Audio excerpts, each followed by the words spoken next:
is the Big O Show. This is the Big O Show.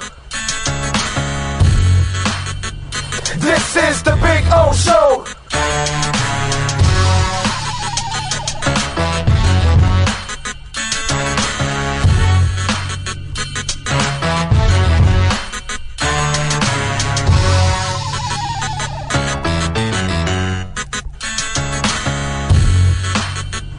This is the Big O Show. This is the Big O Show.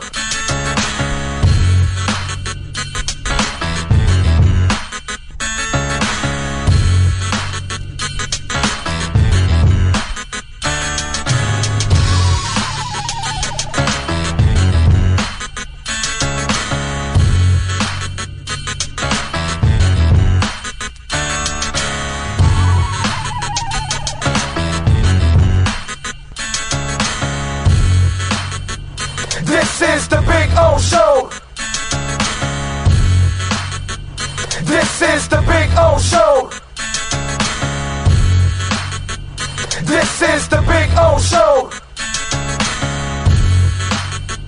This is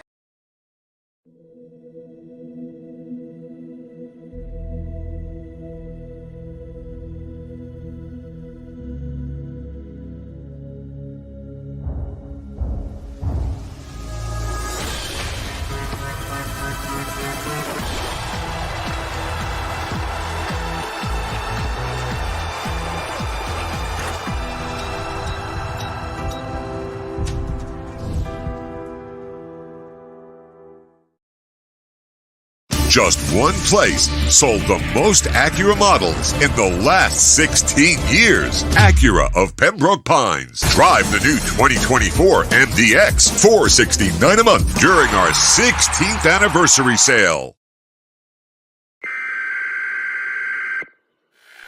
We interrupt this program to bring you a special report. Miles an hour, that's a Category 4 hurricane. 3 deaths are reported in Florida after more than 24 were killed in the Caribbean. This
I think I know what this is.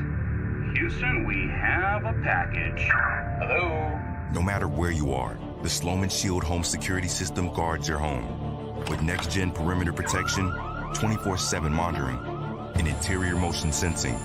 And right now, get a free Sloman Shield security system and doorbell camera, all professionally installed, for free. Shield your world, the Sloman Shield. Take a journey to our Caribbean paradise at Toyota of Hollywood. Get in the groove with great deals on over 2,000 Toyotas, like a Corolla, not $24,000, just $17,975. You'll be cruising and chilling with super low 2.99% financing. Feel the rhythms of the Caribbean today at Toyota of Hollywood on 441 between Hollywood Boulevard and Sheridan Street. Open till midnight.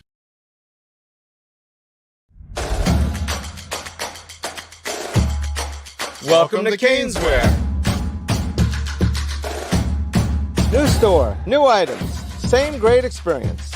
Family owned and operated since 2010, Caneswear has the latest merchandise from the Miami Hurricanes, Miami Dolphins, Florida Panthers, InterMiamiCF, and more. Come visit us at our store in Davie on University Drive, just south of 595, or online at caneswear.com. Caneswear, the spot Miami fans shop.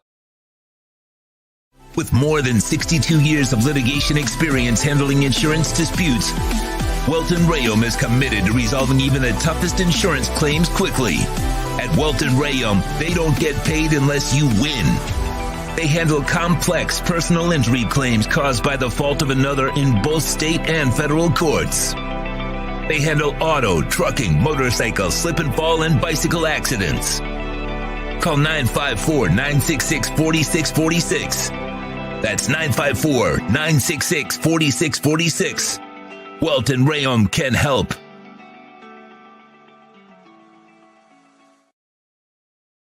Just one place sold the most Acura models in the last 16 years. Acura of Pembroke Pines. Drive the new 2024 RDX, $419 a month during our 16th anniversary sale. The viewpoint, statements, or beliefs expressed on the following program by the host, guests, or callers are not necessarily the opinions of FantasyXS.com, Media Group Inc., ownership, management, sponsors, or website. When it comes to South Florida sports teams, very few in the media have witnessed, lived, and covered it like the Big O. Let's start the program dedicated to your favorite South Florida teams with a passion that's unmatched. The Big O Radio Show is on. Here's the Big O. Yeah, baby. Oh.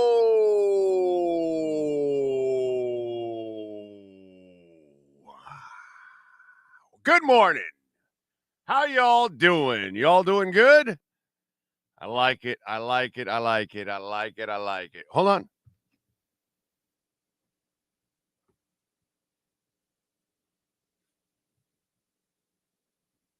Now I got to switch. All right, there we go. Had to switch out hats. Had to switch out from my Red Recover hat. I forgot I was wearing my Red Recover hat this morning. Anyway, good morning, one and all. Hope you all are doing well out there, man. Good stuff. Good stuff. Bitcoin is a pumping. I don't know if it means anything, but it is over 65,176. It was, what was it that I just tweeted out? It was at like 64,000. It's just gone over 1,000 something. Let me see. 63,492 at 4:25 in the morning. Okay. And right now it's up to 65,115. So it has gone up about $1,600. Maybe just a regular, Bitcoin can go up $2,000-$3,000 and go down $2,000-$3,000 like nothing. That's a regular sideways type of thing, but you just never know, because it's just at one point or another it's going to take off. You know what I mean? BlackRock has bought $1 billion of Bitcoin this week. This week, BlackRock alone has bought $1 billion of Bitcoin. They don't have any outflows. All it is inflows. Inflows, inflows, inflows. Inflows for the hose. I think that's how it goes, right? Something like that. Inflows for the hose. Something like that, right? I think that's how it goes. But anyway, welcome aboard. Plenty to talk about. We got Manny Navarro joining us at 11 o'clock. I'm trying to see there. No, nothing big. We got all kinds of stuff going on. Some of you at work may not be doing anything, right? The whole crowd strike thing that runs on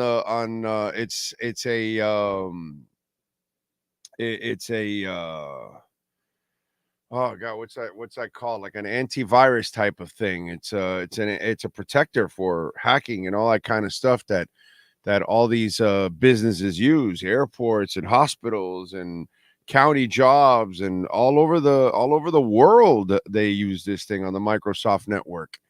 And so let me see, where's CrowdStrike right now? They are down 14.5%. So they're hurting right now because of all this stuff going on. Some of you out there may have your flight delayed. Right now, I think I believe MIA is completely grounded right now, and so I'm sure there are a lot of folks all around the world. So if you're watching the show because you're grounded or whatever it is, I'm sorry about that. But big. What it was a bug. They had an update, okay? And in the update, there was a bug, and the bug caused this whole thing. They figured it out, but now rebooting it and all that, it takes some time. So for it to get to, everybody and all that kind of stuff, it's going to take a little bit. So it has caused chaos all overnight and into today, where people are even being sent home from their jobs because they can't do their jobs because they've got just a big old blue screen there. So, hang in there for those of you that well, listen, if they sent you home and you got the day off and you get paid anyway, what the hell? Good for you. I mean, you know what I'm saying? Now, if you're trying to travel and you're stuck somewhere, now that sucks. That's, there's good and bad from it, right? Some people get an extended weekend and some people are stuck in places, and that's kind of rough. But it's affecting hospitals. It's affecting so many different things all over the world, banks, all kinds of stuff. So hope you all are hanging in there as always. Remember, you can help the show grow by hitting the hell out of that like button. Very important to smash the hell out of the like button. You can make a donation, Cash App or Venmo at Cash Big O Show. That is Cash Big O Show, Cash App or Venmo. And Ray, thank you, sir. You made a Bitcoin donation on Venmo.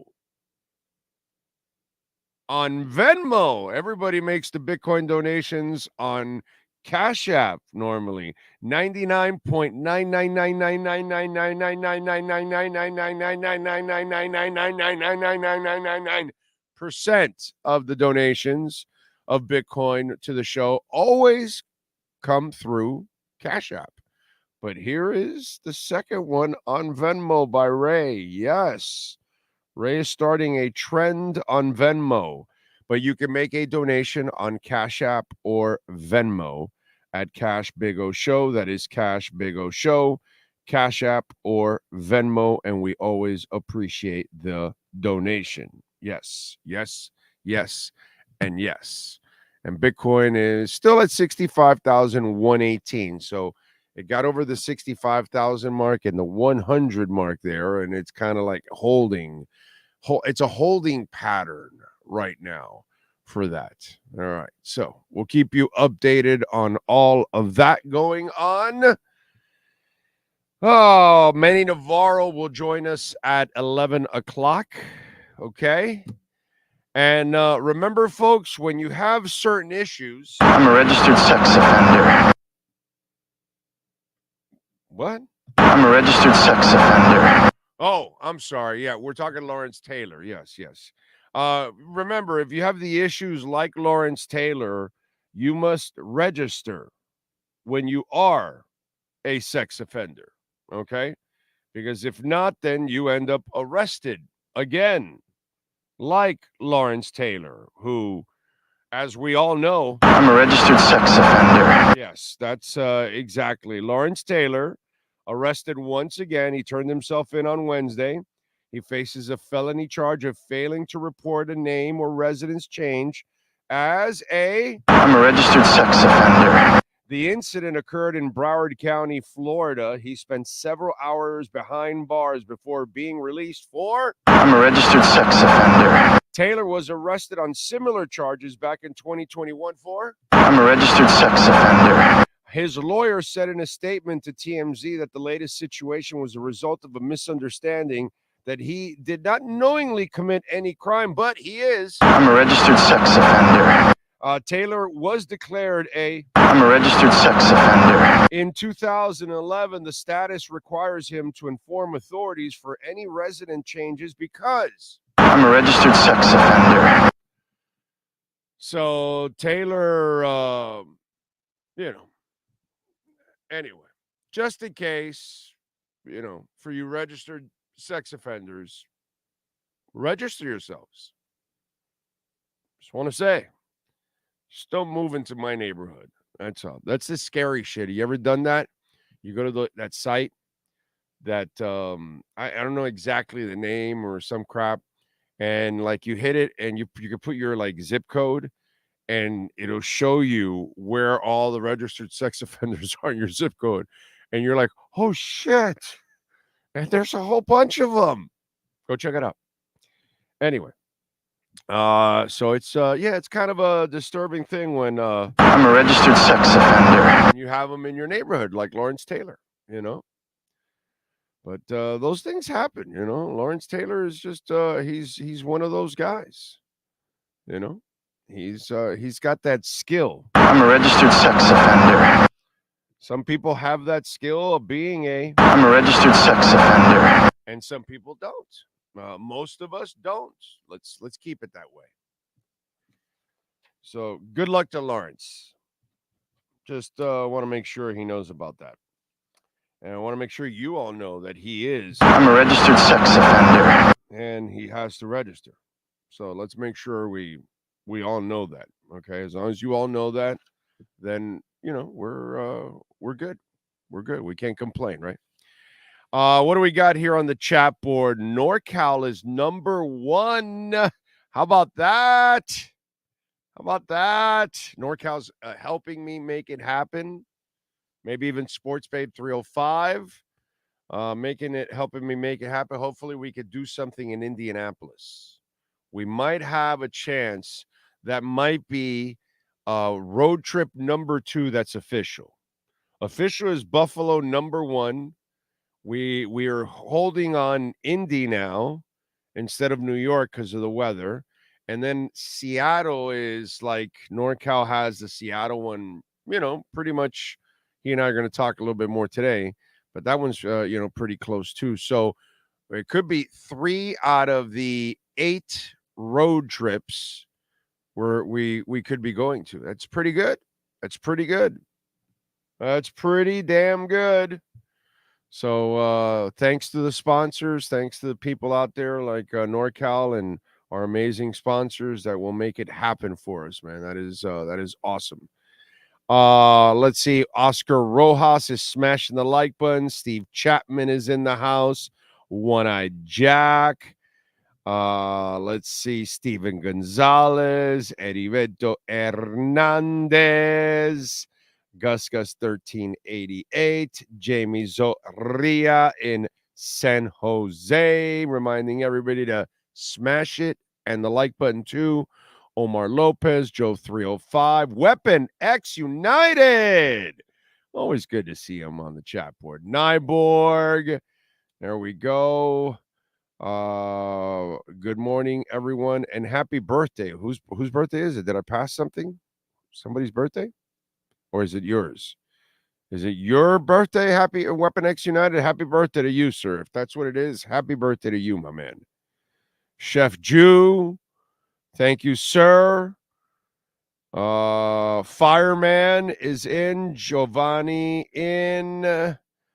Let's see. Alex Palenzuela. Chad. Cosa Nostra. Rosendo. Wishing you a blessed Friday filled with good vibes, positive energy, and the company of loved ones. Enjoy your day to the fullest. Stay strong and keep the faith. Thank you, Rosendo. Appreciate you, my brother. Jonathan Jensen. Yes, sir. CrowdStrike's not doing well besides the airlines because CrowdStrike is screwing everybody over, not just the airlines. Hospitals, office, all kinds of stuff. City workers all over. Miami Fins, thank you, sir. Can't wait for Dolphins football myself, my brother. Frankie Fresco, Nyborg. I want to actually talk about what's going on, really going on. It's just All this off-season stuff is just, craziness. It's just a lot of hot air, a lot of bullshit. There are IT administrators referring to the company as Clown Strike. Oh, I like that. I like that, Nyborg. That's pretty good. That's pretty good. Big O, why Greer's not doing anything about the O-line. Win is on the pup list. Yeah, but we're in July, bro. I'm not worried about that right now. They placed a bunch of people on the pup. It may not be that serious or anything. I'm not worried. Dude, they don't play till September. No. Tell me about this in late August, then I'll be worried about it. But right now, who knows what it is, dude? It might be a little some that they use to circumvent, to bring in another body to look at. You never know, dude. Don't look too deep into it. Again, off season, Let's wait till we actually get into it and find out really what's going on and all that kind of stuff. Again, it's just, I don't know, man. Maybe you read an article or you were listening to some podcast or something and somebody's overreacting about it. It's too early to overreact about anything, dude. It's July 19th. We're not even close to anything that matters. So I'm not worried about that. He already knows the system. He played really well last year. So a bunch of guys. Salvan Ahmed, which doesn't really matter. I hate to say it about the kid, but, they're so deep already. Bradley Chubb, Cam Good, Jordan Phillips, Isaiah Wynn, all on the active physically unable to perform list. That means shit, dude. They can be taken off of it anytime. Don't overreact. It's just, don't overreact, dude. Okay? It's just, others need to overreact because oh my God, I got to stir it up and try to keep people listening. And oh my God, I got to create some drama out of something that we don't even know if there's any drama behind it, So let's just wait. Let's see. What else do we have? Ray Varnicus, Alex Palenzuela, Josh, what up? Owen Sean, I'm a corporate time-stealing weasel. There you go. I'm proud of you. I mean, that's the corporate time-stealing weasels are the creme de la creme, because they're making money and doing what they want to do. You can't beat that shit. You just can't beat that shit. When you beat the man, you're the man. Josh, you're beating the man. You're the man. How can I be the man if you're the man? Let's see. James Vivinetti is in the house. George Gross, Jay Gelfin, Shabbat Shalom, Orlando and Sean, and chat crew praying for a peaceful weekend ahead. Got the world. There we go. Brian Landis, Think Blue Dodgers and Nyborg.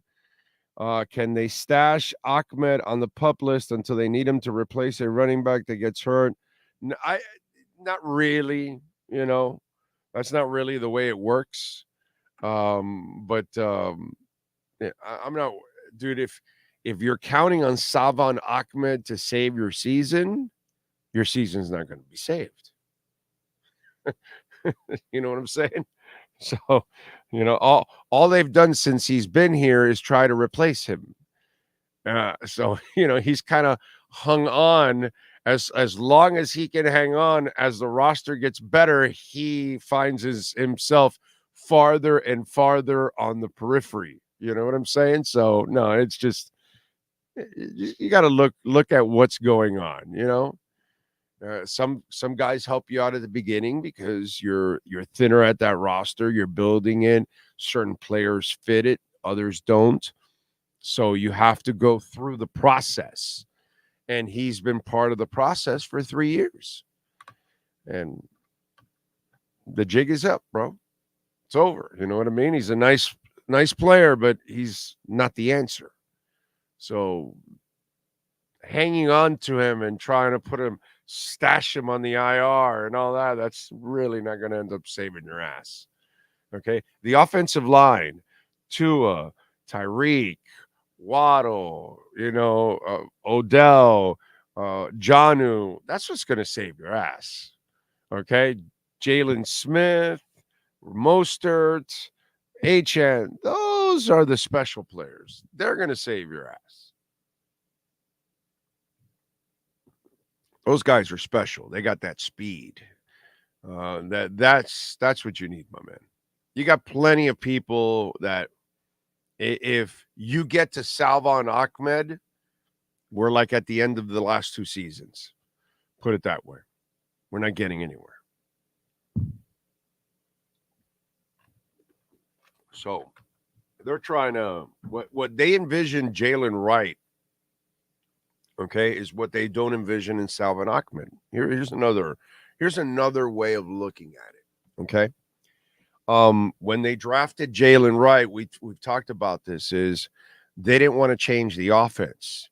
When you get to Salvon Ahmed, when you get to Wilson, when you get to Chris Brooks, okay, when you get to, what was the other guy besides Ahmed that we had here the last couple of years? Who's the other running back? There's one more kid. He's not here right now, but he's been around here the last couple of years also. Anyway, so it doesn't matter. Bottom line is when you Yep.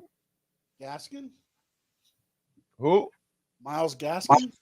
Yeah, Miles Gaskin. Okay, when you get to those kind of cats, the offense changes. You can't do the same kind of things. You can't be the same dynamic type of offense in that area. And that's why when they had injuries last year to their top 2 guys, it changed the dynamics of their running game because Salvon Ahmed and the slew of others, they're nice, but they're not what the coach needs. So when they drafted Jalen Wright, they're basically telling you, we think he's like these guys because we drafted Achan for the same reason. We thought, okay, we're not going to lose anything when we go to Mostert, which sometimes you gain with Achan, at times. So I think that with Jalen, if you saw his tape and you see the speed, that's what they're looking for. So Salvon Ahmed is, the whole you plug in for the time being with what you can get by with, not what's going to get you over the top. What's going to get you over the top is a Mostert, is an HN, and now a Jalen Wright. That's what's going to get you over the top. So don't worry about, the backup guys. If we get to that point, it's not good, man. It's not a good thing. It's not the answer. It's not going to get it done. You need such a dominant line with those running backs. And Miami doesn't have that. At least I don't think so. It can have a good line, but it's not going to have a dominant line, So, yeah. What else do we have here? Think Blue Dodgers checking in from Los Angeles. What else? Tua making a Jewish child happy. Time for Stephen Ross to make our Polynesian happy too. Okay. What else? Adam Sadowski, I see there. And a Ray Sosa in the house. All right. Thank you all out there, as always, for chiming in. Let me see. What else do we have here?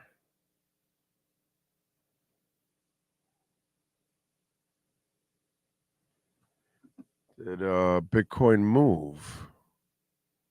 Holy shit. It's at 65,775. Holy crap, dude. This is really this is over $2,000 now. It has moved. This is pretty good. I like it. Yeah, 63,492 and it's 65,773. So it's moved $2,200. We got some juice here. You wonder.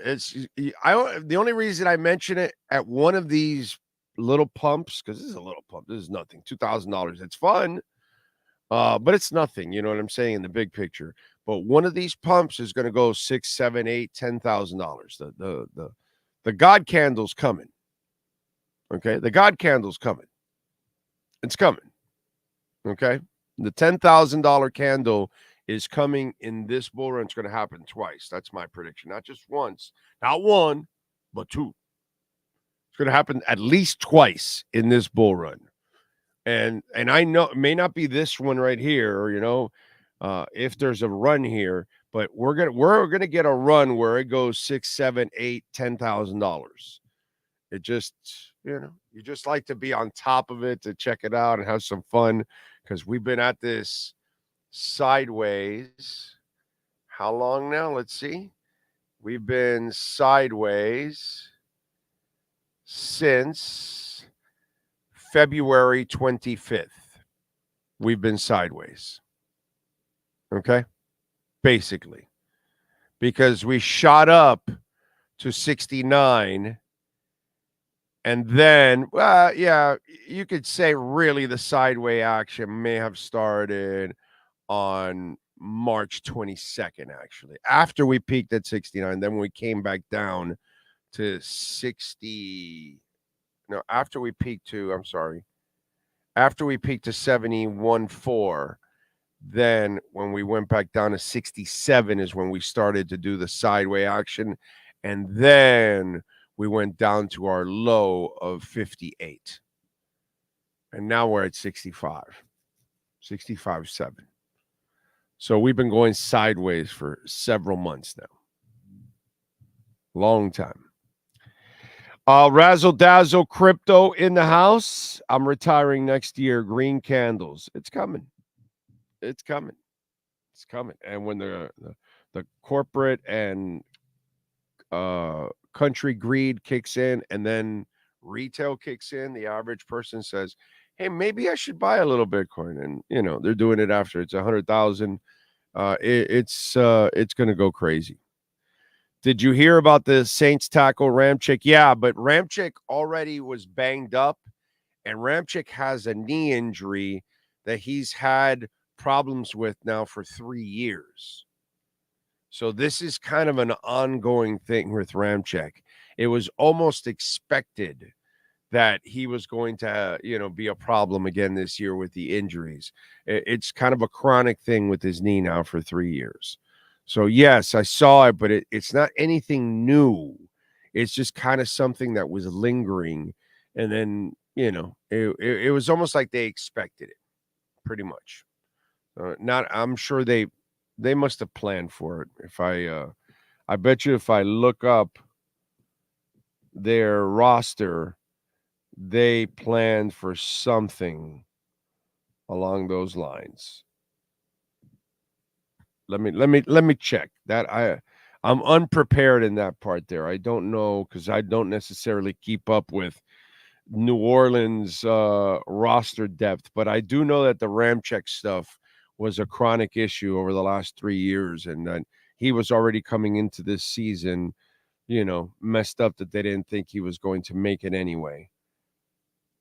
And Ramczyk is the left tackle, right? Yeah, they took a first rounder, Talise Fuaga. They took a first rounder at left tackle. So that's, Talise Fuaga out of Oregon State, 6'6", 324. They selected him number 24 overall in the first round. So they knew Ramczyk was already going to be out.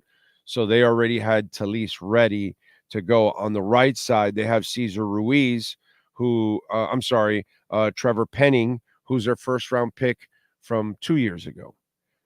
So this was already, it's not really news. You know what I'm saying? If you follow it, kind of, it's not a big thing for New Orleans. They had already planned ahead. I just don't know the names because it's too early in the season, bro. I don't even know who Talise Fuaga is yet in my world yet. I don't even know where he's at. He's just a rookie, but he's the guy that was already going to be there for Ramczyk.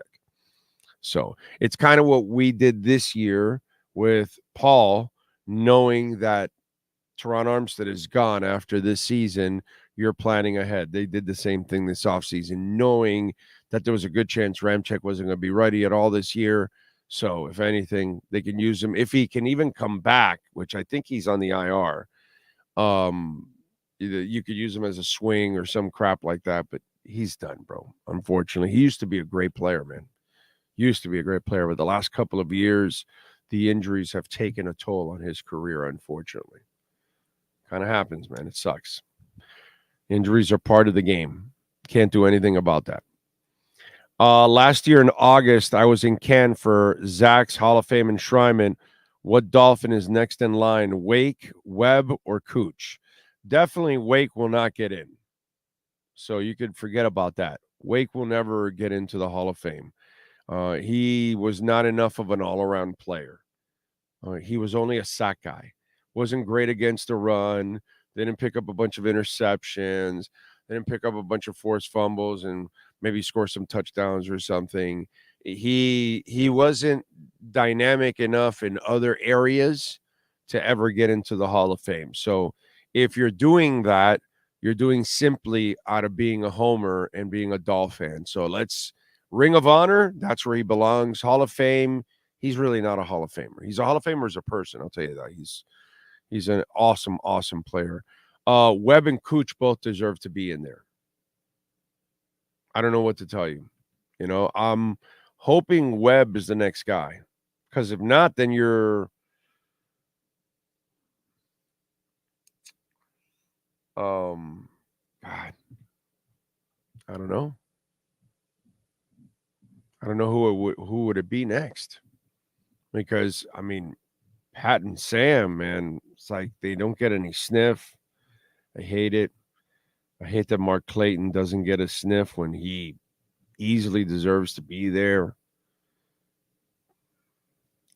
I don't know. That one's tough. But Webb deserves to be there. Webb was awesome, dude. Webb was so awesome, he was boring. That's how awesome Richmond Webb was. He was boring. Boring as a mofo. And I mean this in the most complimentary way you could ever mean boring. And what I mean by boring is he made it look effortless. He handled adversity effortless. Like, shit is like, you know, everybody's panicking. You got the media in the locker room. It's a bad loss. Richmond Webb's not the guy throwing chairs and mother effing. And no, he is calm, cool, and collective. He's the same Richmond Webb if they won the game, if they lost the game, if they won by 30, if they lost by 30. It didn't matter. And he wasn't out there touting his horn or tooting his horn, that is. If he had a pancake block, if he had a key block, if he had a great game, if he had a great season, he was boring. He just never brought any color to the game. None. There was no personality. There was no, you know, he was Barkov before Kachuk. Okay, because Barkov post Kachuk, you know what I'm saying? But Richmond Webb never had a Kachuk in his life to bring, you know, oh, yes, bring all that personality out. You know what I'm saying? And it's just, in fact, Richmond shows more personality now on Twitter than he ever did in his playing career. He is way more colorful on his Twitter feed than he ever was in his playing career. And you know, he just made it look easy. and then never, ever said anything about it. He let the rest of us talk. That's what it was. Like pure class, bro. Like, you know, there's class, and then there's Richmond Webb. Okay? That's it's above class. If you say, oh, this guy's got Richmond Webb, then he's classier than classier. You know what I'm saying? That's who Richmond Webb is. And that's why maybe he's not in the Hall of Fame. Because he didn't pump himself up. He wasn't colorful. He didn't have this outgoing personality. He didn't openly challenge defensive ends. He didn't do anything. He just lined his ass up, blocked the guy in front of him, and lined his ass up and blocked the guy in front of him, and didn't say a peep, dude. Nothing. Nothing whatsoever. If he was hurt, he wasn't going to say anything. If he was happy, he wasn't going to say anything. If he won, he wasn't going to say anything. If he lost, he wasn't going to say anything. If there was controversy, he wasn't going to say anything. You know what I'm saying? He was boring. And I think that might be it has to be a contributing factor. Let's put it that way. It's not the reason he's not in, but it has to be a contributing factor.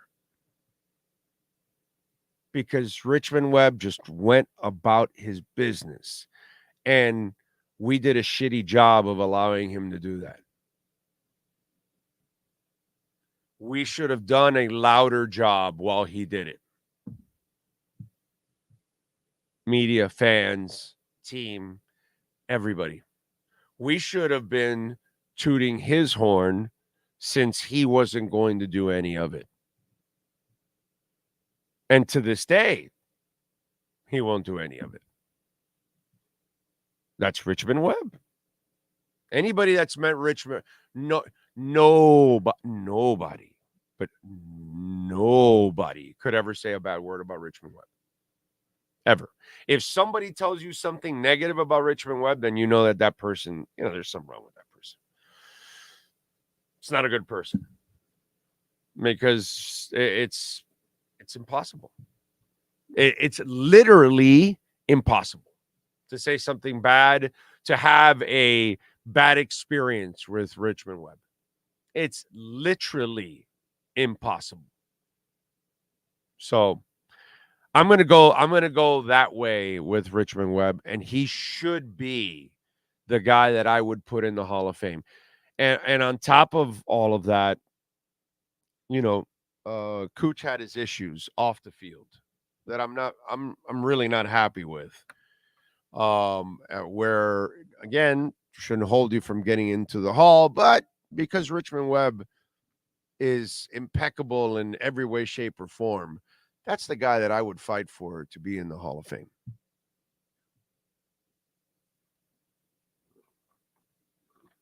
That would be my pick.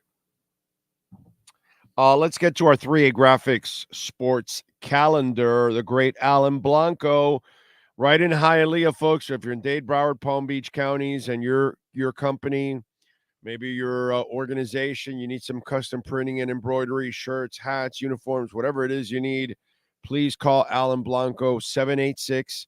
This is his cell number, so you'll get in contact with the owner, 786-618-1443, custom printing and embroidery.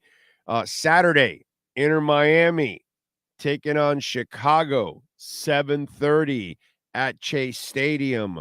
Boys are 5-1-1 without Messi.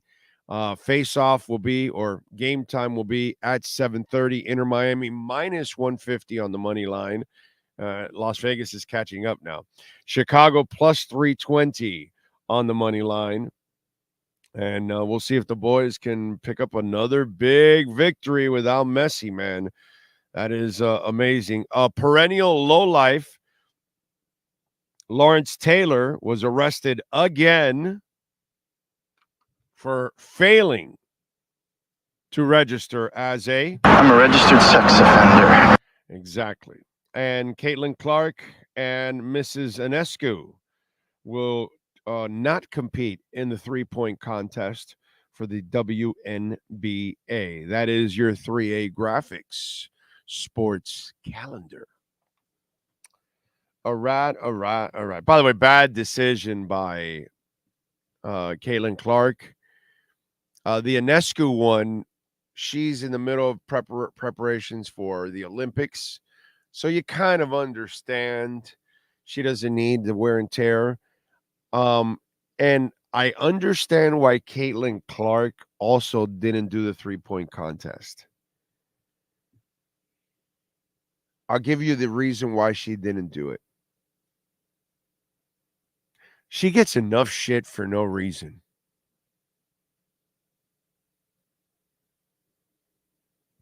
It's what it is. What does she have to gain from the three-point contest? Everybody knows she can shoot from the logo. So if she has a bad three-point contest, she's just going to get killed. And then if she wins the contest, oh, well, yeah, no. I mean, look at her. She's always she's like the best at three. She's like shooting threes from the entrance of the arena nowadays. She shoots threes like guys. So she can only just get criticized. She came into a league and has lifted the league to stratospheres it's never been to. They just got a record-breaking TV deal. I don't know if you guys know this, but they've got like this record deal for them, which they probably, it kind of sounds like it was still, a little low in money. Here it is. They agreed to a 2.2 billion? Let me see. Hey, what the hell is this? Oh, wait a minute. Okay. I saved the wrong page. I screwed myself. But anyway, they agreed to a new deal, and big ass deal. And it's the reason why. It's because of her. It's definitely the Caitlin Clark effect. So, and she's like, all she's done is gotten heat. Oh, here it is, $2.2 billion media rights deal now. And that's because in the middle of the negotiations started the Caitlin Clark craze. So it boosted the negotiations right away. The one person boosted them. And all she's gotten is crap from her own coworkers in her league, people that have been either jealous of the attention that she's getting, which, what do you want her to do? It's a good thing to bring attention to your league. It's a good thing that her games are moved to NBA arenas where more people, more eyes are watching. It's good that her games get more TV viewing than everybody else by miles. So they get a brand new deal, a $2.2 billion media rights deal. So for them, although it's $200 million a year, they probably deserve more. But either way, whatever, at least they're growing. At least they're starting to make some money, because it really has been a loser for a long time. I think it's supposed to lose money again this year. You need the Caitlin Clarks, and she's got people trying to take her out. Like, makes no sense whatsoever. So what does she have to gain from going to the three-point contest? Nothing. She gains nothing. She wins it. Nobody's impressed. She puts on a 3-point contest in games every night. Ionescu does it every night. Ionescu shot threes against Steph Curry last year in the All-Star game. I mean, come on, man. It's kind of a catch-22. What if people actually in the league and everything else, accepted her and embraced her instead of kind of it being such a rough, you know what I mean? Are you doing this to every rookie? Because it only seems like she's the one that's getting the rookie treatment. Nobody else is getting the rookie treatment. I'm not seeing in the highlights and all that, everybody talk about every other rookie getting dirty shots. No, only the best rookie. I am so disappointed in the WNBA. They have dropped the ball. They've been handed a gift. And the players at times, some of them, not all, but some of them have completely dropped the ball with their ignorance. And as a league, and even, I was wrong on the women's basketball part on the national team. They should have put her there, because the more I think about 41-year-old Diana Taurasi on it, what does 41-year-old Diana Taurasi need to prove anymore? Nothing. You should have put her there. She's so popular and great. She's doing shit nobody's ever done in this league. So yeah, she should be on the Olympic team. I was definitely wrong on that. I was like, well, if she hasn't earned it, that's cool. I kind of was traditionalist on it, but thinking about your sport, how much it needs a boost. Yeah, you should have put her ass on there. Yeah, they have mishandled, misrepresented, misused Caitlin Clark from day one. And so now she gives you a big FU and says, yeah, no, I don't feel like competing in the 3-point contest.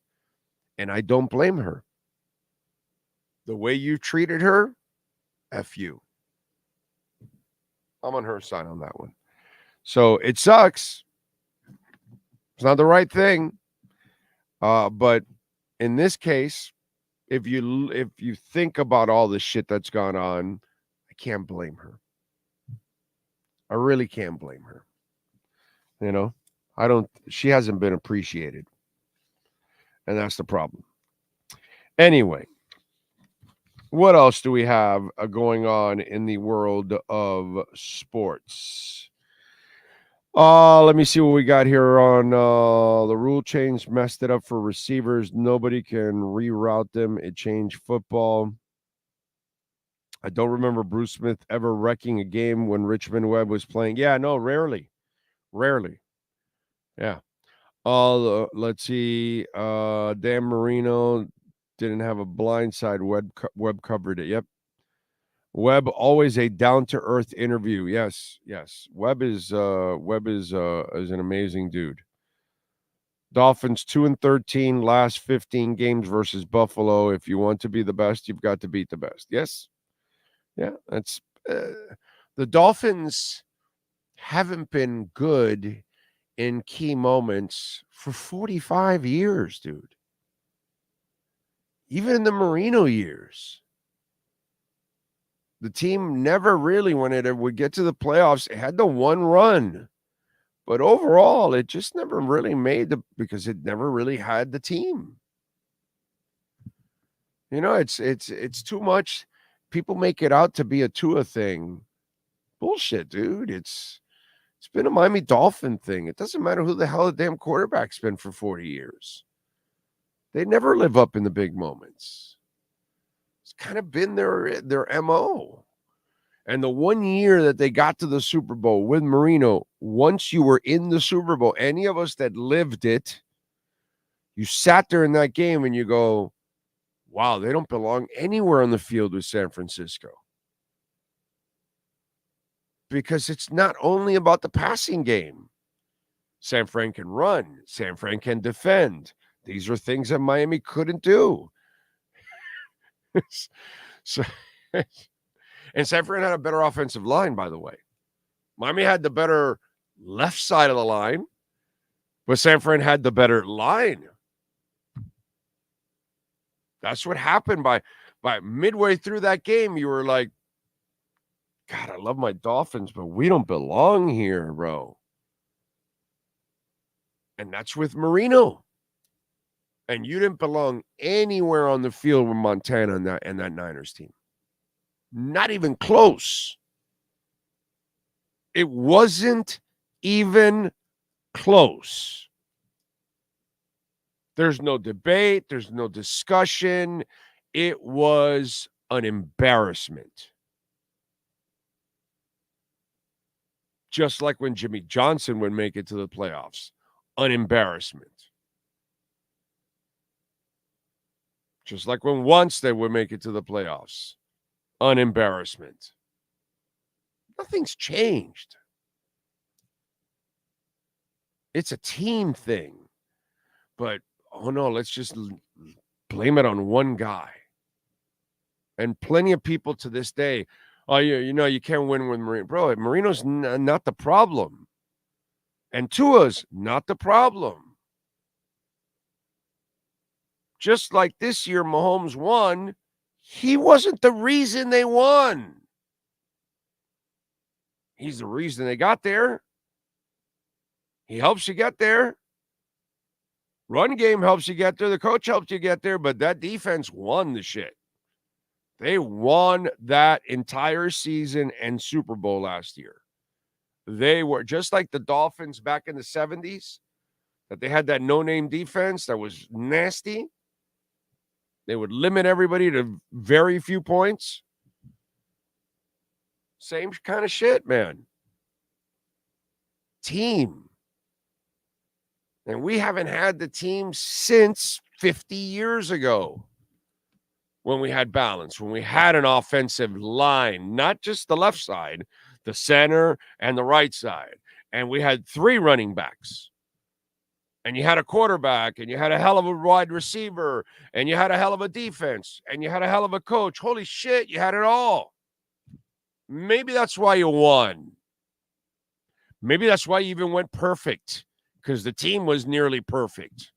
It could dominate you in every area of the game and on the sidelines. That's why you went perfect.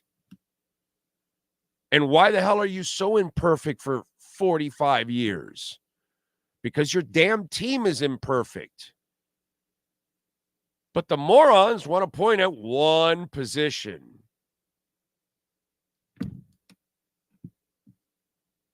Just, lack of education, ignorance, and understanding. But hey, knock yourselves out. Keep blaming Tua for everything. Anyway, so you're saying Caitlin will pull a LeBron with the dunk contest? Okay. Bigo, did you see what happened to Chris Carter on a podcast saying that Don Shula and the Dolphins mismanaged Marino's career? Thoughts? I don't listen to Chris Carter, but they did mismanage his career. Yeah. Shula didn't get it right, bro. It's old news. Yeah. Shula, our line, I guess, Francisco, you might be young, but back then, this was our line. Shula, the general manager, is getting in the way of Shula, the coach. That's all. That's it, dude. When you trade for Robin Senline, Shula, the general manager, is getting in the way of Shula, the coach. When you draft Sammy Smith, and you everything that went on, Kumaro and Boza and Jay Brophy and Shula, the general manager, because once he ran out of the Thomases and the Bethards of the world in the front office, You know, for those, if you're young, you don't know any of this shit. So you don't understand any of this shit. You know what I'm saying? And I don't even know if Chris Carter explained this. But those of us that follow it, we know exactly what happened. Shula lost his juice on the personnel side. He wasn't a personnel guy. And then, oh, shit got compounded. Not only was he not a personnel guy, then the salary cap came in the 90s. And the old man's head was spinning. Times change, the game changed, and there was more to the game than just coaching. And Shula, like Belichick, in a way, has to kind of only coach, and then everything else around him needs to be managed. The personnel, the money, all of that. But Shula refused to do that stuff. Belichick refuses to do that kind of stuff. So then this is the problem that we ended up having for many, many years. And that's why Shula would fail constantly in building the team around Dan Marino. It wasn't a lack of trying. The man was killing himself trying to figure it all out. It just, he constantly failed. And then he would have bad luck. You would trade for Hugh Green and he blew out his knee. You draft David Overstreet and he dies. You know, there were other things too. I'm not saying that those two things will put you over the top. It's just on top of all the other bad decisions, you're also having bad luck. And, you know, it just goes over and over and it just compounds. So, yeah, man, it was Shula, the general manager. And that was our line. Us old people, that was how we would talk to each other when we were talking Dolphins. Yeah, man, Shula, the general manager, is getting in the way of Shula, the coach. And you know, Shula was so great that we tolerated it for many, many, many, many, many, many, many years until the 90s. And then we had Jimmy fresh off the Cowboys and on television and, you know, being a dick and vulturing on Shula and slamming him and, you know, on TV and all that stuff and kind of, you know, basically setting himself up for the job. And he did. And he got it. So, yeah, for those of you that don't know, yeah, I mean, that's not breaking news.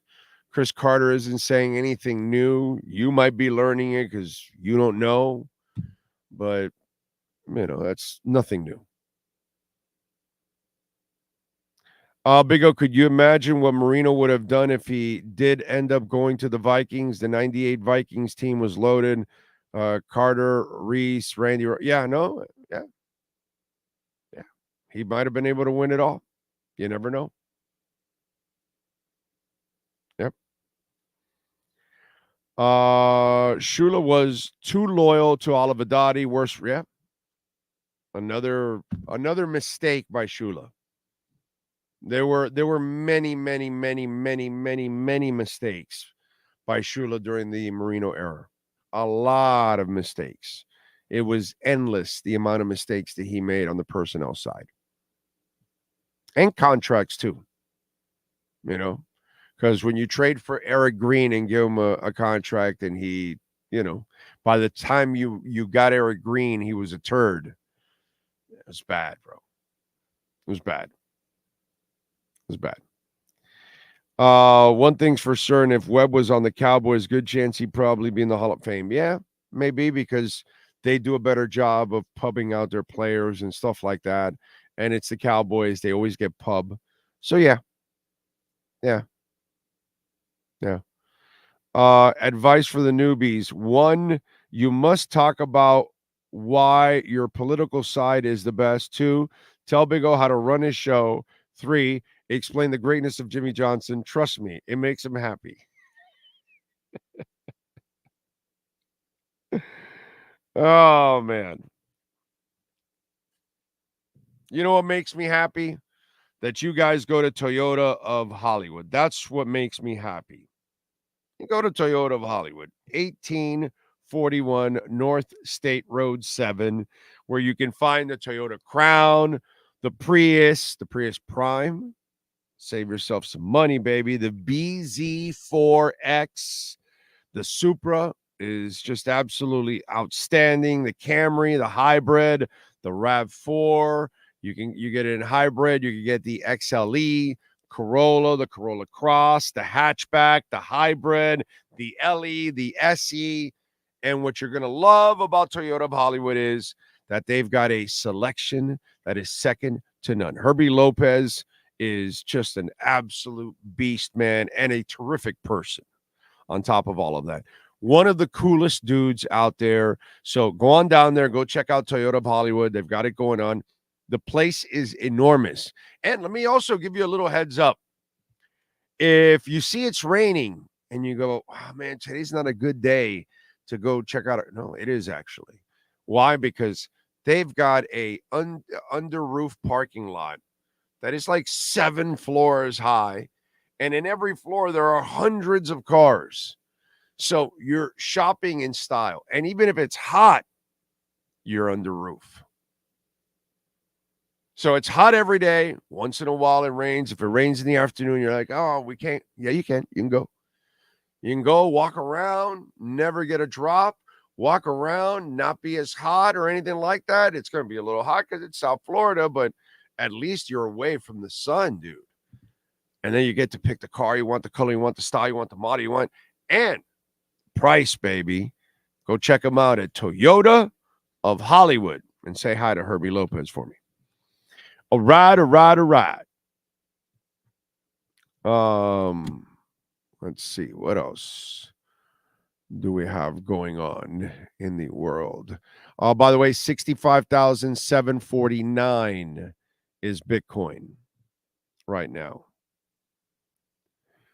Frankie, you just heard Big O mention our O-line is mediocre with potential O-line are the keystones to championships. Yeah.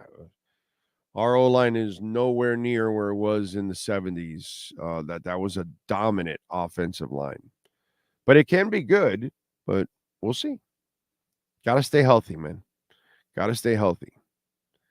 That's the big thing. Got to have some balance. If you don't have the balance, you're basically screwed. Folks, don't forget Caneswear. You could get your Panthers championship gear there still. You could get 10% off when you use our code BIG010. All right, at caneswear.com. So make sure you use it. Go see Brett and all the great people out there. Jeff, John, just amazing people out there. All right, let's do it. Let's take a quick break. Hour number 2. And we start off with Manny Navarro and our Caneswear Miami Hurricanes report. Take a journey to our Caribbean paradise at Toyota of Hollywood. Get in the groove with great deals on over 2,000 Toyotas, like a Corolla, not $24,000, just $17,975. You'll be cruising and chilling with super low 2.99% financing. Feel the rhythms of the Caribbean today at Toyota of Hollywood on 441 between Hollywood Boulevard and Sheridan Street. Open till midnight. Welton Rayom has more than 62 years of litigation experience handling insurance disputes. They're committed to resolving even the toughest insurance claims quickly. Call them for a free consultation. 954-966-4646. At Welton Rayom, they don't get paid unless you win. Property damage claims to your home, business, or condo as a result of a hurricane. Welton Rayom can help. Water, mold, fire, smoke damage, Welton Rayom can help.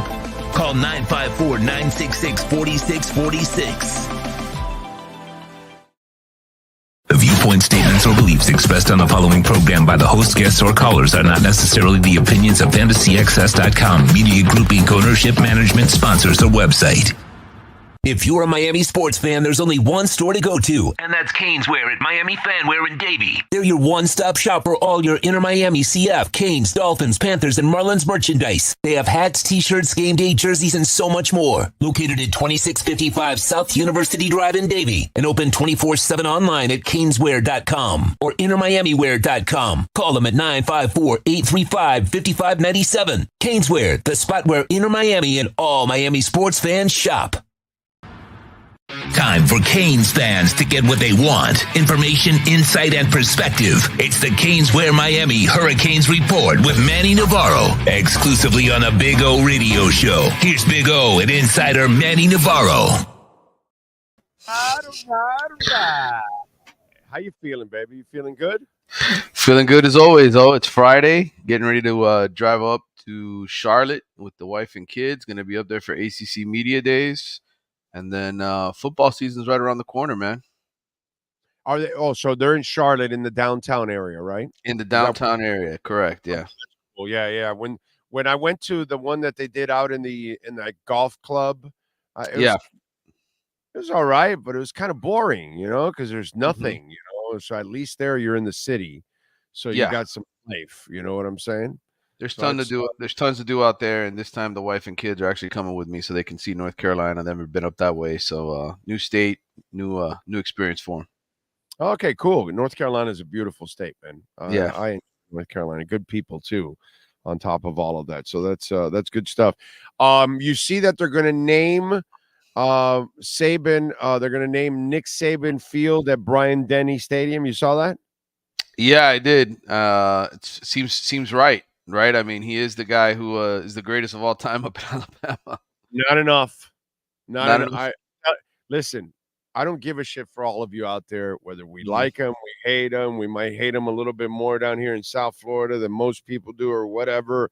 They should erect a 50-foot statue outside that damn stadium for them. I'm sure they might. He was a Titan, and that's what it should be. Yep. He was a Titan, and nobody will ever do, no matter how much they hype up this guy from Utah that came over there and took over and all that.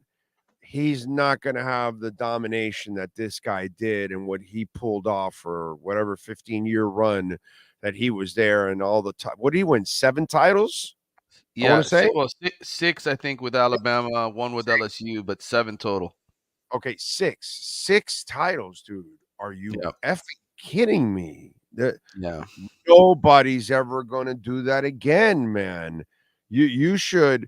The field is not enough. I'm telling you, the field is not enough. Put a 50-foot statue. That would actually look pretty cool, by the way. If you do that. It would, and but listen, if you want to appreciate Nick Saban, go back and look at Alabama the years that he wasn't there, right? When they had all those different coaches, they were just an average SEC program between him and Bear Bryant. So I think you really got to give him so much credit for dominating the SEC the way that he did. I mean, God knows how many championships Mark Richt might have actually had. He may never have come back to Miami had Nick Saban not been in Alabama, because those Georgia teams he coached were pretty good, but there was no way they were going to beat Alabama. So Alabama only had the one moment with Gene Stallings, right? That Lamar Thomas will want to forget for the rest of his life. Mm-hmm. And so that's about that. That's it, right? That's it. Between Bear Bryant, they had the one or two good years with Gene Stallings, and then Alabama was toast. Right. So. And in hindsight, after a lot of those players that Alabama had, they went to the NFL. They actually had a really good, especially at defense. Yeah. Defensive linemen. Curry and Banks. Yeah, they had there were a lot of great players back in the day. Shane Curry and was Banks the Curry and Copeland. Curry and Copeland, yeah. Copeland. How about that? That's that 92 Sugar Bowl, right? Yeah. Yeah, Mario. I think that was Mario Cristobal's last game as a Hurricane. Was that Lamar Thomas? Antonio Langham and George Teague were in that secondary. London was a linebacker. Now it's coming back to me. Yeah, I talked to George Teague a couple years ago before Miami played Alabama again. When they got killed by Alabama in that kickoff game to start the season. But Teague, I mean, that play is who he is. That's what they know him for, is that play. Oh yeah. Well, we had him in the Dolphins, right? There was a moment There was a moment where when I was on the Dolphins beat, we had Teague and Lamar Thomas in the same locker room. Yeah, that must have been awesome. That must have been great.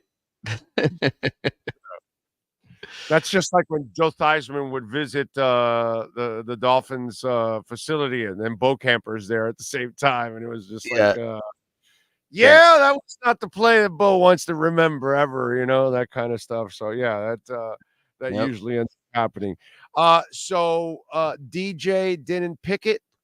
He did not pick the Canes. He picked LSU, but I was telling somebody this the other day. These kids nowadays, the opportunity to commit to multiple schools, what do you think that means? Exposure. Money. Yeah. Okay. That's what it comes down to, man. Like, you're going to see this kind of stuff happen, and who knows if – look, he may stick with LSU. Corey Raymond's the coach there. Corey Raymond's recruited a bunch of great DBs. They have a proud history at LSU of DBs, but to me, so much of recruiting nowadays comes down to schools wanting to pay to get guys, and they sometimes they pay for commitments. They'll just pay for a commitment. They'll pay for a visit for a kid to come down on a visit, just so they can get him in the building. So there's a lot of money going around. I'm not saying that's the only reason he picked LSU. All I'm saying is my experience talking to these recruits and talking to parents is, don't be surprised if you see multiple commitments from kids that go to, committed to one school for 1 minute, committed to another the next, because there's money to be made. All right. What's the next target after DJ Pickett? Anything on the horizons? Jabari Antoine, cornerback from Louisiana, kid who was committed to LSU, will announce tomorrow. Top 100 kid, somebody that Miami has done a hell of a job recruiting, just like they did with DJ Pickett. The Hurricanes hoping that they can beat out Florida State and LSU for him to get him back in the fold. But again, summertime. You don't sign the papers till December. Oh, and that's the way it is. Okay. All right. What are you working on there in the Athletics so folks can check you out, my man? Well, we're coming out with another ACC mailbag. That'll be out Monday, where we're going to be answering a bunch of different questions. We actually, one of the questions was if we could go to one game every single week in the ACC, but not to the same two teams each week. How would you go about it? So Grace and I kind of did a fun little thing of bouncing around the league to watch as many teams as possible, and what are the games of the week. So that'll be in there. We'll answer a bunch of realignment questions. Everybody wants to talk about Florida State and Clemson, and then they're going to leave the conference and all that stuff. So there's. By the way, they asked me that the last time you were on. There's nothing to that, right? I mean, it's just, can you just give them the update? Tell them there. You got to have somewhere to go, and I think the problem for Florida State again, and I've said this many times, the Big Ten and SEC just brought in new teams. They have all these great contracts. What is Florida State going to do, or Clemson going to do, by joining one of those two conferences, but eat into that money that's shared? There's really no reason to do that, and I think that's FSU's biggest problem. I think while they're certainly looking to not fall behind, and you can't fault them for that, there's going to be a huge difference in the money earned by the time this TV contract ends. There's going to be a $40-50 million gap between the SEC, Big Ten, and everybody else. If things stay status quo. But, again, unless you have somewhere to go, unless you're going to one of those two conferences, how much better off is FSU or Clemson really going to be? And so I think that's the question. And until I hear somebody in either one of those conferences tell me they're absolutely coming, I'm just going to be skeptical about it. From the ACC, I'm looking to expand and try to get the best teams that are left. If there's any big market teams left that bring in, I'm bringing in, because you say what you want, at least the West Coast ones that you brought in are pretty good markets. So Dallas and San Francisco, that's what I was told 2 years ago when all this stuff started up and Texas and Oklahoma were leaving, that if the Pac-12 were to fall apart, that Dallas and San Francisco would be two really good TV markets. I think another one that people have to respect, and I know people are going to laugh when I say this, USF, Tampa. That's another area.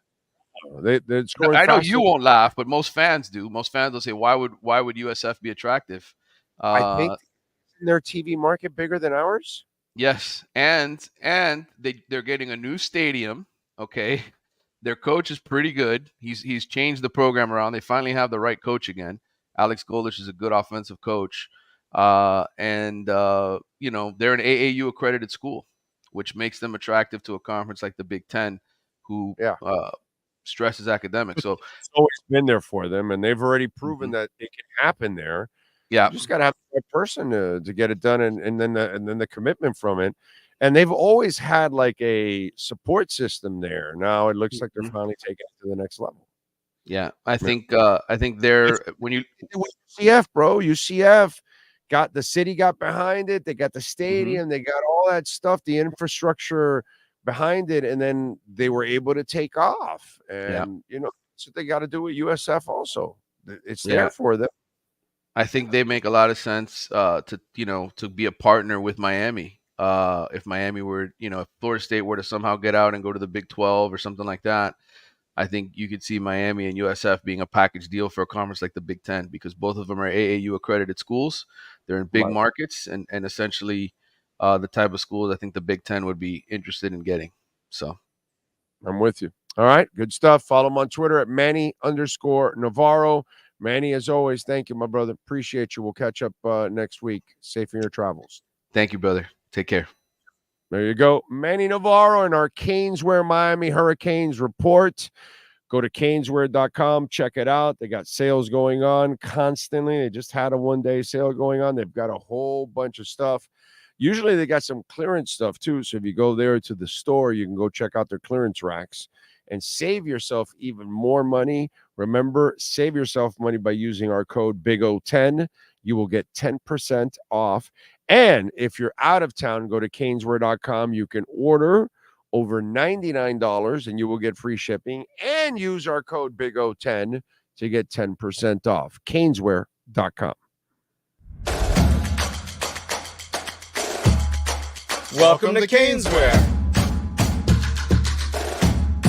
New store, new items, same great experience. Family owned and operated since 2010, Caneswear has the latest merchandise from the Miami Hurricanes, Miami Dolphins, Florida Panthers, InterMiamiCF, and more. Come visit us at our store in Davie on University Drive, just south of 595, or online at caneswear.com. Caneswear, the spot Miami fans shop. All right. There's a merch logo. There we go, the QR code. So support our program. Shirts, hats, all kinds of stuff. Big O Show hats. There you go. Great embroidery too, man. That is some awesome stuff. 3A graphics. And by the way, white or black. And on the side there, it says live 10 a.m. daily on YouTube. In the back, in honor of Bill Preston forever.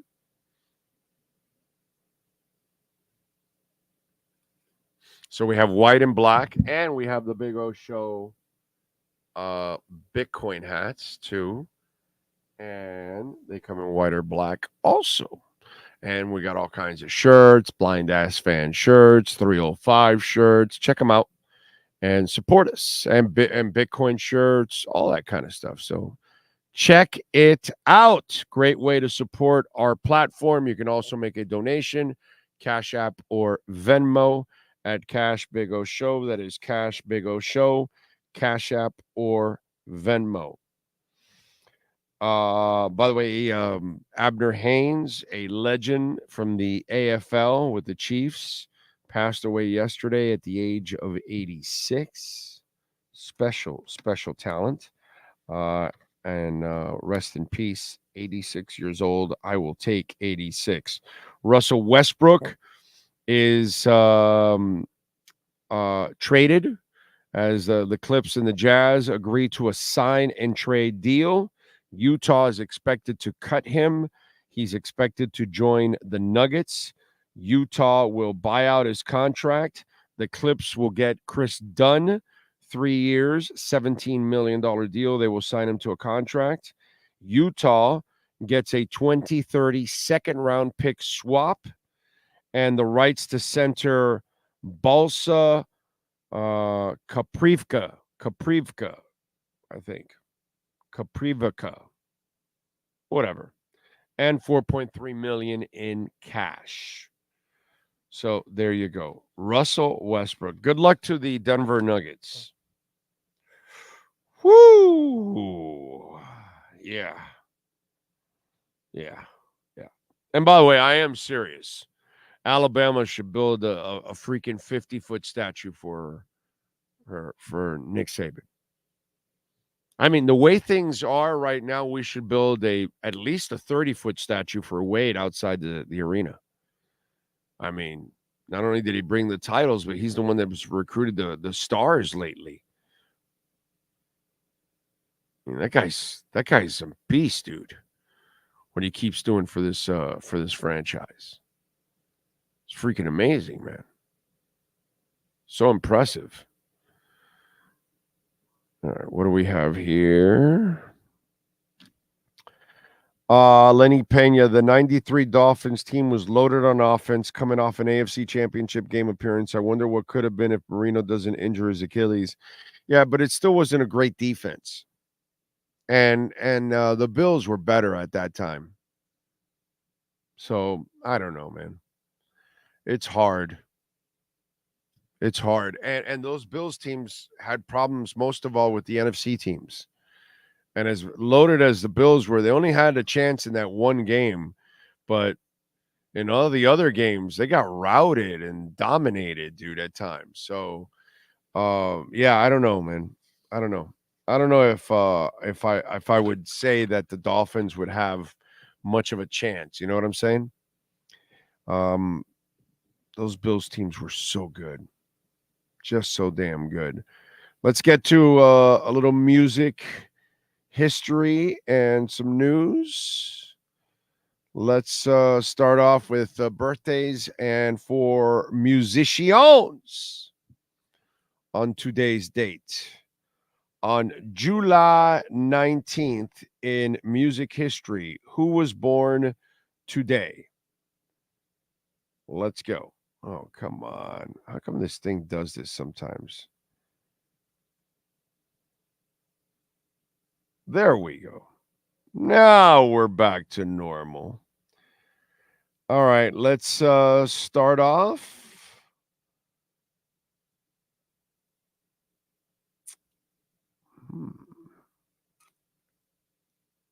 Damn, Alan Collins is our first one all the way to 1952, guitarist for Leonard Skinner.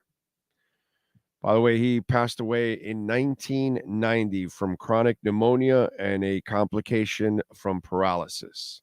Bernie Leadon, former guitarist for the Eagles.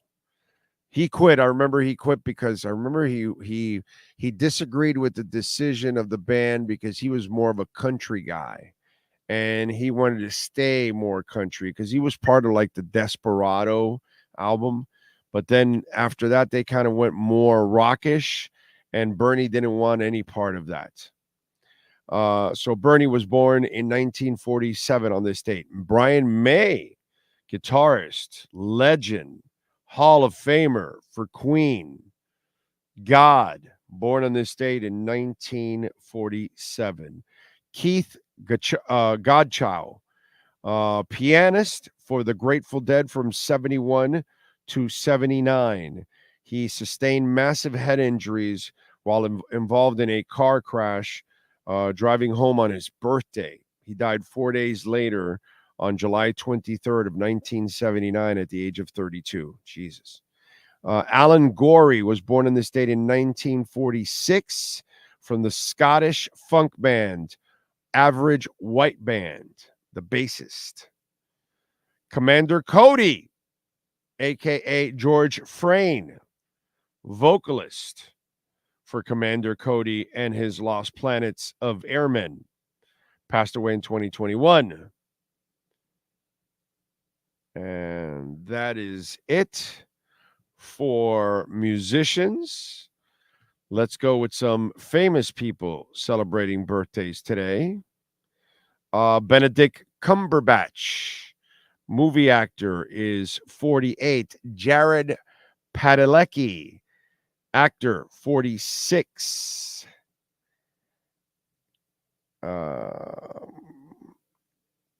Let's see. John Jones, MMA fighter, is 37 years old today. Anthony Edwards, TV actor, is 62 years old today.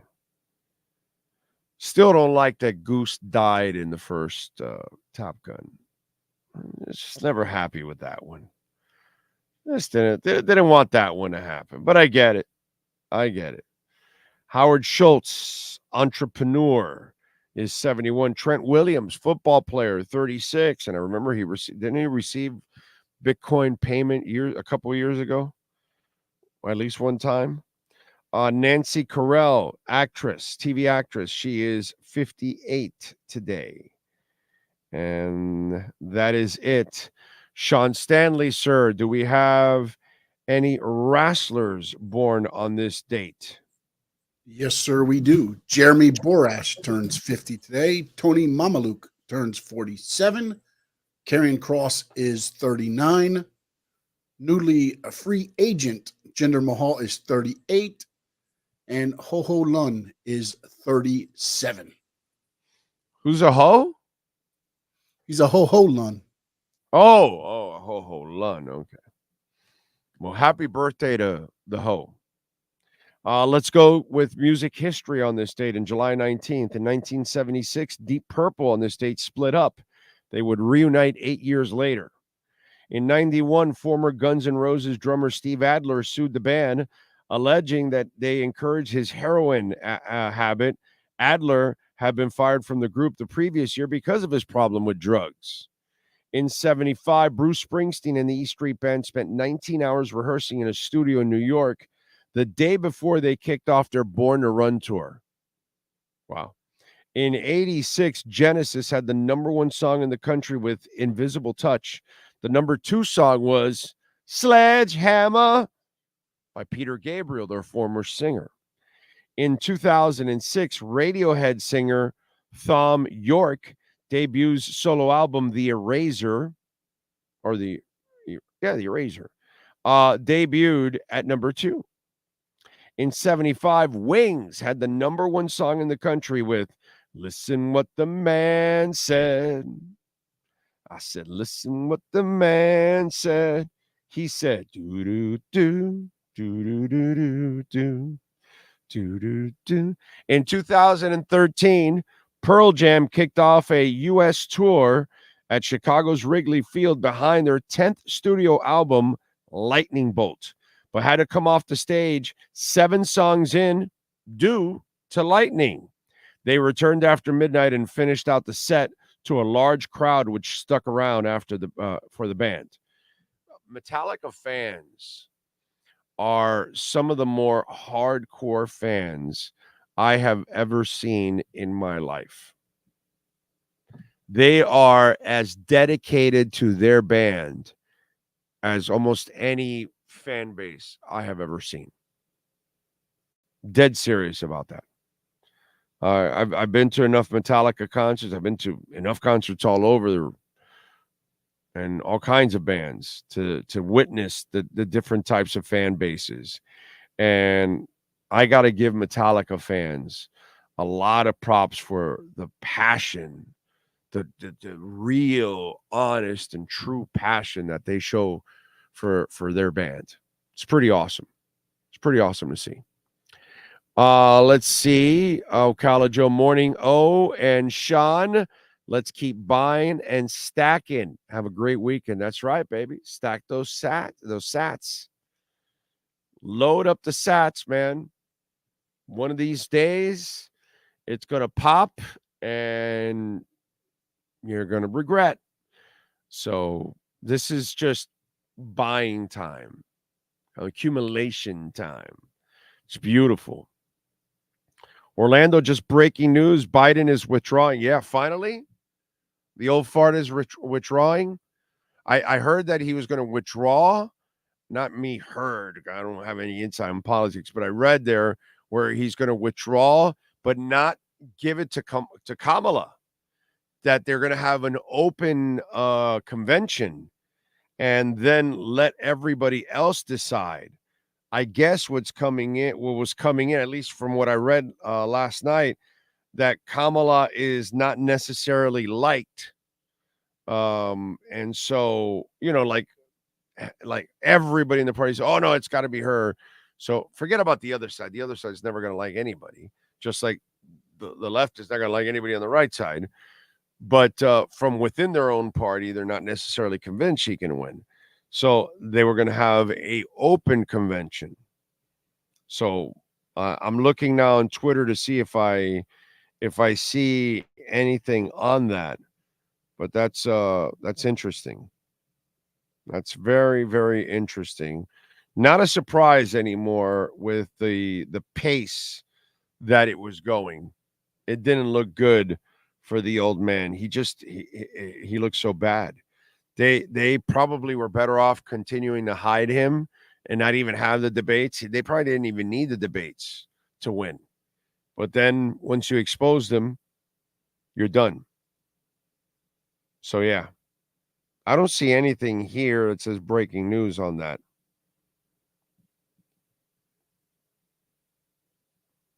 No. 5 more Democrats call on Biden a dropout.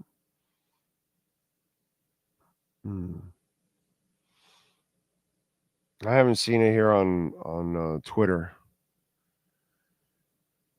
I don't know where you're seeing it, Ocala Joe, but I haven't seen it yet myself here. So, but either way, you know what?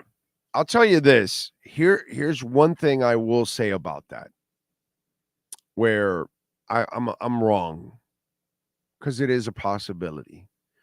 I said Kamala can't. I don't think Kamala can win. I shouldn't say that. I think almost any Democrat you put will have a chance. This way. Only one way. Okay, because Trump is beatable. He's the most beatable candidate in the history of mankind. He's the most unlikable candidate ever. Okay? Even the rich people that are voting for him are voting for him simply for the tax break, and they don't like him. A lot of the rich people. So he's not a likable candidate. So he's very beatable. Problem is the Democrats have nobody. Now, even a terrible candidate, terrible, like Hillary, had nearly 3 million more votes than Trump. Okay? So the only way I think it could happen for the Democrats, the only way, is if they come up with a candidate and all the Dems truly get behind it. And they all blitz the voters registration box. They do that, they got a chance to win. You know, and of course, it helps that whoever they do name shows some color and personality and fire, and, you know, and in a debate, you know, really shows up Trump. Then you got a chance. But right now, the momentum's all on the right side. All of it. All of it right now. So how they recapture it, I don't know. Do they have a slight chance at yeah, only because it's Trump.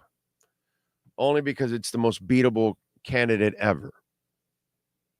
Okay? And everything has proven from the get-go. He lost to Hillary. He just won on the what's that called? On the electoral side. But he lost the popular vote by nearly 3 million. You know what I mean? Midterm lost to Biden. Midterms, he tried to put 7 people in the House, lost all 7. Republicans, like 4 of them dropped out the last few months because they wanted to get away from the far right in their party. It's a very beatable situation. But you got to come up with a candidate. And that's where the Dems are complete goofballs. So whether Biden drops out, he definitely has no chance. He's done. People see him and he's too fragile. Forget about it. They're just not going to vote for a guy that looks like a corpse. He can't even put two sentences together. He can't get shit right. He's an embarrassment every time he talks. So he has no chance. Now, what happens with whoever replaces him? And can they really back the person and all that kind of stuff? And that's why it's probably going to be Trump in November. You know what I mean? There's like a sliver for the Dems, sliver, but it takes, oh my God, it takes a whole tsunami of a change. It's possible. I'm not going to put it past them only because of Trump. But it's going to be near impossible. Near impossible. So we'll see. You know what I mean? Again, I don't care about either side. I just don't. You know what I'm saying? I don't root for either side. I don't care about either side. It's not important to me, to be quite honest, because I don't think either side is good for us. I think they all are going to do their damage in their own way. Fiscally, they will both bury us. Fiscally, both will bury us. There's no doubt about that. And then there's the other stuff that I don't really ever get into. I just pretty much talk about the money. Is what I do. So there you go. What's my thoughts on Mark Cuban? Why are we even talking that? He's not ever going to run for president. Again, I'm not into hypotheticals and hypotheticals that have no chance of ever happening. Just silly shit. You know, just like the idiots like, oh, Michelle Obama. It's like, you know, you hear Democrats, oh, they should have Michelle Obama. And then you hear Republicans, oh, they'll go get Michelle Obama. No, they're not morons. She's not stupid enough to run. She doesn't want that job. So, you know, Mark Cuban doesn't need that job. He's dude, he sold the Mavs so he can buy a casino.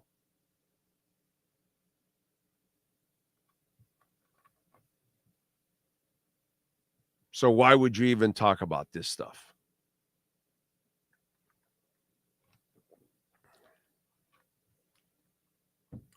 Now, I would take Mark Cuban for president over everybody they have there, for sure.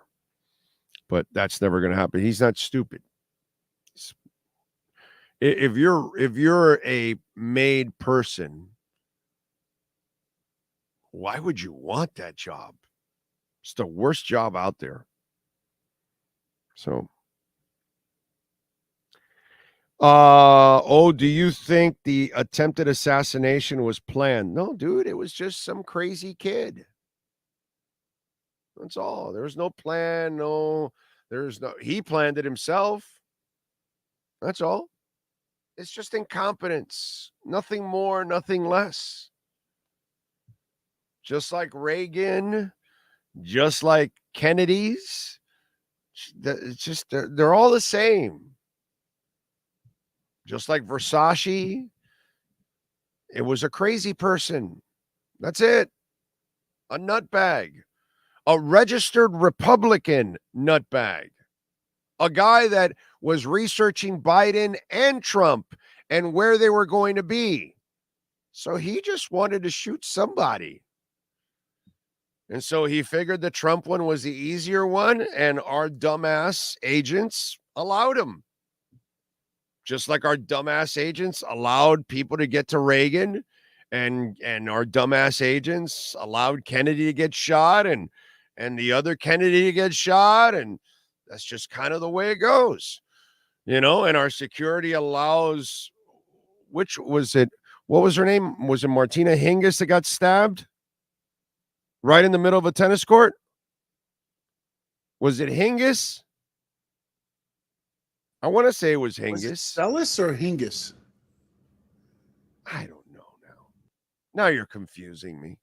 But either way, we allowed somebody to go onto a tennis court and stab a tennis player. Come on, bro.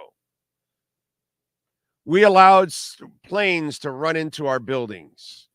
It was Monica Seles.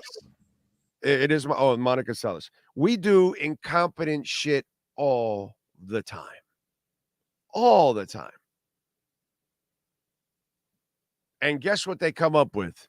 Conspiracy theories that have no backing and no proof all the time. That's all most of you out there waste your time talking about bullshit when it's just some nutbag like Timothy McVeigh. Okay? Nutbags. Nothing more, nothing less. Anyway, Ford had 2 attempts. There you go. It happens, man. You know, and we're not, and unfortunately, you know, it's stuff that usually it's because we let our guard down.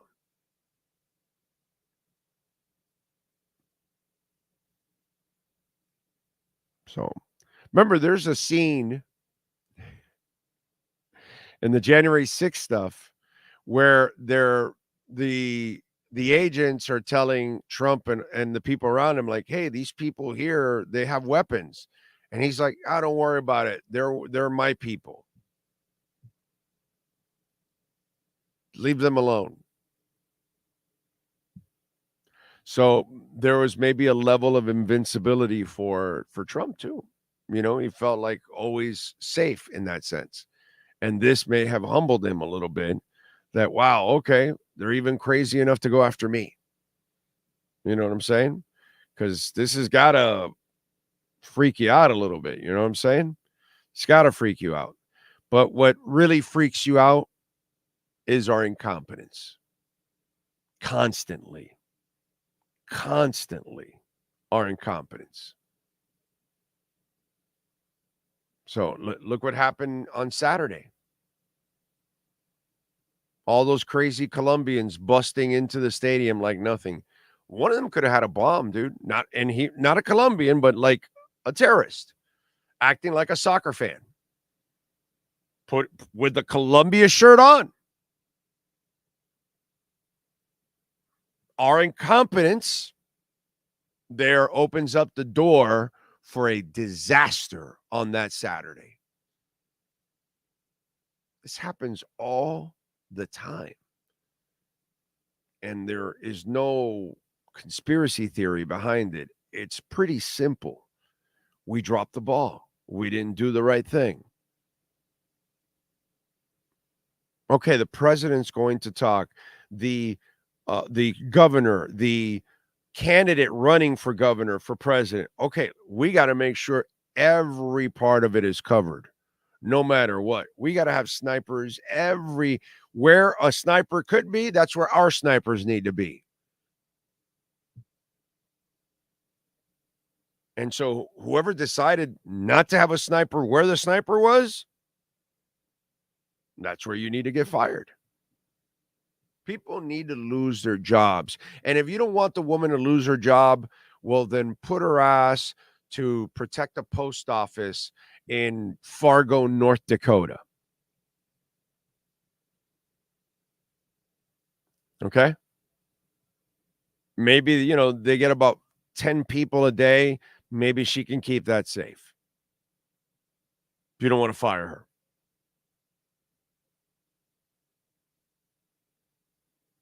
So, but you got, it's incompetence. That's all it is. Incompetence. Nothing more, nothing less. Anyway, Mark Smith says, Big O, I'm out of the hospital and home. My whole rib cage hurts, but the spine is doing great and I'm happy. Thanks for talking sports and distracting me, my brother. Thank you, Mark, for supporting us. And we're all grateful that you're back home, man. Speedy recovery, my friend. Blessings. Ask a history teacher sounds like a game show. Oh, you guys are talking about something else. Surprised the director of the Secret Service still has a job. So am I. Big O, we have a history teacher, for God's sakes. Ask Rosendo. He's pretty accurate when it comes to history. Almost seems like he teaches it. He does. Hoopo Beer says, we are doomed as a nation, living on borrowed time, so just have to live with life to the best of it. I personally am not having kids because they will struggle because of the impending economic doom. I'd love to talk you off the ledge, but yeah, we're going to have some serious economic problems. Not a financial advisor. Load up on that Bitcoin. Not a financial advisor. If you have a savings account, that's fucking stupid. Not a financial advisor. If you have a savings account, it's fucking stupid. It should be a Bitcoin account. Okay? Not a financial advisor, but your money should not be tied into your inventory of fiat should not be tied into US dollars. It should be in a Bitcoin, Ethereum, gold. To a lesser extent, to a much lesser extent, gold. Really, it would not. It's really all Bitcoin, but whatever. But not if you have cash sitting in your bank, that's the dumbest thing in the world. Dumbest thing in the world. With Bitcoin there, you're putting your money in cash. That shit's losing. As we speak, it's dropping in value. Rumors are growing that Trump will announce a Bitcoin strategic reserve policy for the United States next week. If he does that at the Bitcoin convention next week, Bitcoin's going to fly. Big O, are you coming down to Ciudad de Mexico? Are we playing in Mexico? No, I don't think so, sir. Not right now, at least not right now. But I think I will be visiting Mexico down the line, maybe in 2025.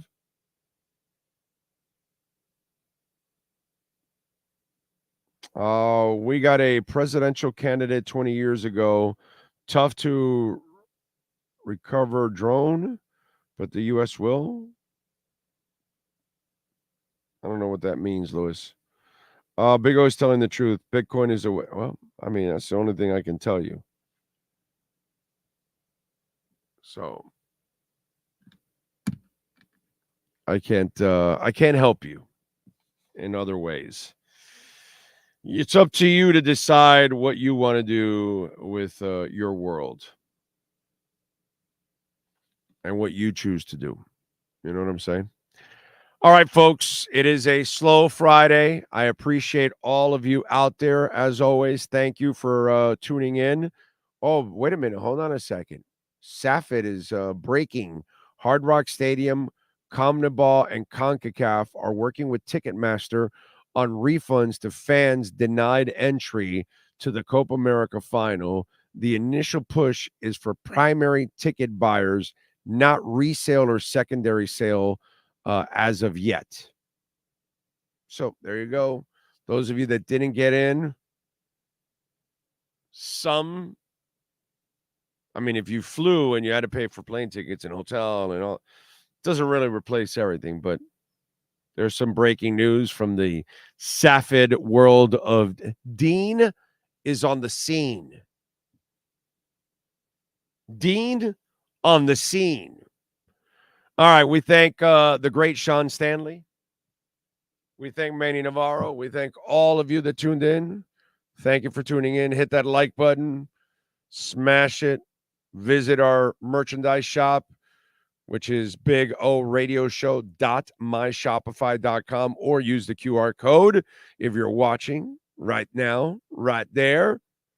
And, of course, you can make a donation, Cash App or Venmo at Cash Big O Show, and you can make a Bitcoin donation. We will see you Monday, same time, same place, same bat channel.